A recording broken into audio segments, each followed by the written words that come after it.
யாரெல்லாம் தமிழ்நாட்டுக்கு எதிராக இருக்கிறார்களோ அவர்களுக்கெல்லாம் பொருந்தும் நான் நினைக்கிறேன். ஏன்னா இப்போ வாக்கு சேகரி பீகாரில் மாதிரி நீக்கிருக்காங்க எல்லாம் சொல்றப்ப நம்முடைய முதலமைச்சரும் அது மாதிரி இருக்கக்கூடிய வாக்காளர்களை எக்காரணத்தை கொண்டும் நீக்கக்கூடாது அப்படின்னு சொல்லியிருக்காங்க. அது தமிழ்நாட்டுக்கு வந்துவிடக்கூடாது என்பதற்காகவும் சரி, அதே போல நீட் தேர்வு இங்கே வரவிடாம தடுக்கிறாங்க. அது மாதிரி நம்மளுக்கு கொடுக்க வேண்டிய நிதியையும் கொடுக்காமல், அதாவது பள்ளி படிப்புக்காக ஒதுக்கக்கூடிய பணம் போன்று மற்றவையெல்லாம் நம்மளுக்கு வர வேண்டியதுகளை தராமல் இருப்பதையும் எப்படி தரலைனாலும் கூட முதலமைச்சர் சொல்லியிருக்காரு, சுயமரியாதையோட நாங்கள் எடுத்திருக்கிற கொள்கையில் எப்போதும் எதற்காகவும் விட்டுக் கொடுக்க மாட்டோம் சொல்லியிருக்காரு.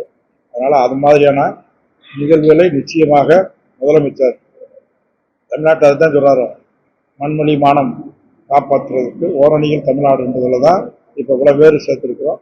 அது மாதிரி இப்போ ஒவ்வொரு மாவட்டத்தில் எல்லா மாவட்டத்திலும் இந்த பணியை செஞ்சுருக்கோம். இந்த பணி 15ஆம் தேதி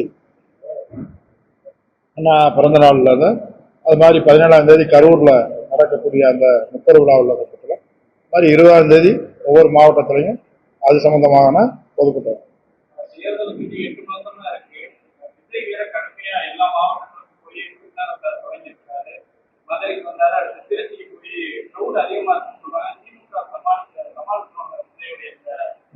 நீங்கள் அருமை சகோதரர் பார்த்திருப்பீங்கன்னு நான் நினைக்கிறேன். 2011 நினைக்கிறேன், பாத்தீங்களா இல்லையா? வடிவேல் திமுக பிரச்சாரத்துக்கு வந்தார். வீடு மரம் காடுகிற அவ்வளவுலையும் கூட்டம் இருந்தது. நாங்கள் அதை குறை சொல்லலை. 2026 தேர்தல் வருகிறது. தேர்தல் வரும்போது முதலமைச்சர் எந்த முன்னெடுப்பு எடுக்கிறார்களோ அதனால அந்த பணியில கூட்டம் வர்றதை பத்தியோ நாங்கள் அதை பத்தியெல்லாம் சொல்லலாம். அன்னைக்கு தேர்தல் வரும்போது நாங்கள் எங்க பணியை, தேர்தல் பணியை மாண்புமிகு முதலமைச்சர் அவர்கள் துவங்க சொல்லியிருக்கிறோம். அது துவங்கிக்கிட்டு இருக்கிறோம்.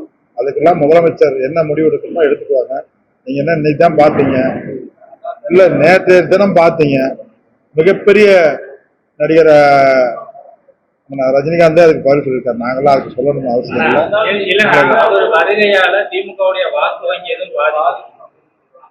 அப்படின்னு யார் சொல்றா?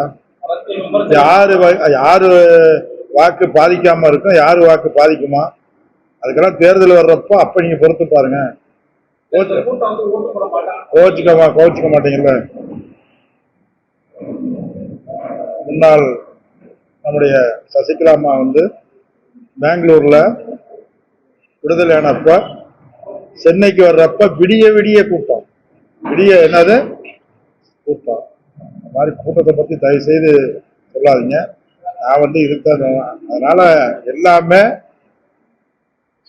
இப்ப தேர்தல் வரும்போது முதலமைச்சர் அதை பார்த்துக்குவாங்க. இப்ப நாங்க எங்களுக்கு முதலமைச்சர் என்ன சொல்லி உத்தரவிட்டு இருக்கிறாரோ அந்த பணியை, அந்த வேலையை நாங்க செய்யறோம். இப்ப நாங்க இப்ப செஞ்சுக்கிட்டு இருக்க வேலை, அந்த பணியில ஏதாவது குறை இருந்தா அது சரியா பண்ணலைன்னா அதை மட்டும் சொல்லுங்க. செய்திகளை உடனுக்குடன் தெரிந்து கொள்ள கீழ்கண்ட கேபிள் மற்றும் டிடிஎச் நெட்வொர்க்குகளில் எம்நாடு செய்தி தொலைக்காட்சியை காணுங்கள். பாதகம் செய்பவரை கண்டால் நாம் பயம் கொள்ளலாகாது பாப்பா.